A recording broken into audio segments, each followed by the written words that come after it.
Hey, it's Jessica from Two Shades of Pink, and I want to share with you my little method I came up with to make these coffee filter flowers. After researching blogs and different YouTube instructional videos, I needed to come up with an idea to make these flowers fast because I needed to make a lot of them for an upcoming project. So I want to share what I came up with you today. So the first thing we're going to do is we're going to get our supplies. We don't have a lot of them, which is good. All we need is some masking tape, a pair of scissors, and a stapler. And then you will need to get the basket style coffee filters.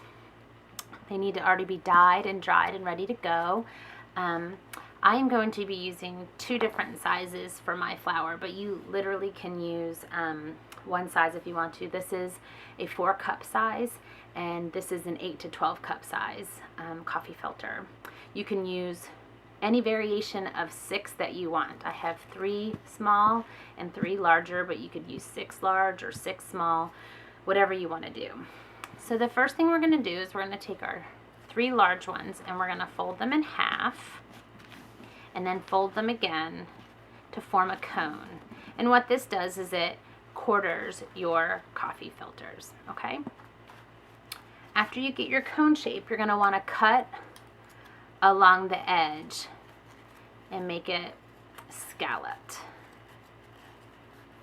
It doesn't need to be fancy or perfect.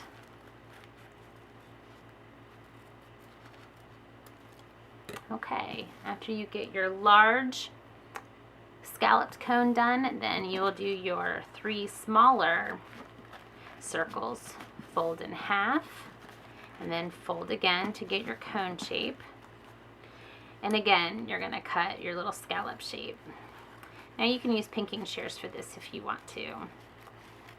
I have them, but they're only for fabric, and I've heard if you use them for other materials it will dull them, and I don't want to dull my pinking shears. Okay, so now we have the 3 larger circles and 3 smaller circles in a scallop cone shape. Okay, so open up your 3 larger ones and then open up your smaller 3 and lay them down in the center. Okay, the first thing we're going to do is we're going to pick these up, this whole pile, and we're going to kind of pinch it at the bottom to form this pucker in with our coffee filters, okay? So see, I'm just pinching it at the bottom. And then what I do is I just kind of hold on to this pinch and I take a stapler and I just secure this little gather here at the bottom. And then I turn it back over and I open it up. And this is what's gonna help me form my flower. So first, to start forming it, we're gonna gather the coffee filter at the base, trying to keep those little ruffles and pleats together and squeezing at the base, but still keeping the fluffiness and fullness at the top. Then gather your second one and do the same thing, trying to keep all those little ruffles and pleats together that you formed when you pinched the bottom of the whole pile.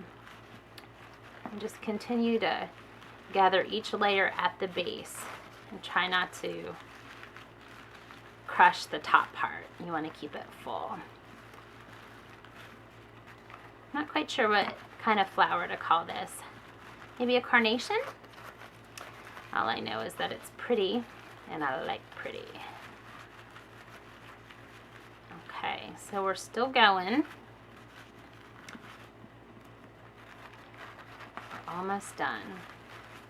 Just keep gathering it at the base while keeping those little folds and pleats together. Okay, and then when we get to the last one, you're going to want to pinch it at the bottom again, just like you did to form the pleats. Okay, and then you'll have this kind of little stump looking thing on the back. You can let go, it'll keep its form.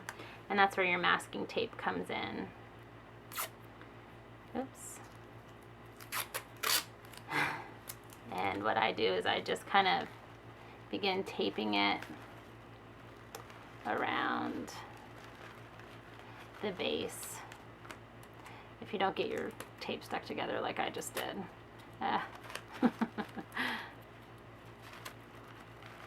And there we go. And that keeps your shape, and then you just kind of fluff out your flower. And you have this beautiful flower that you've made from coffee filters.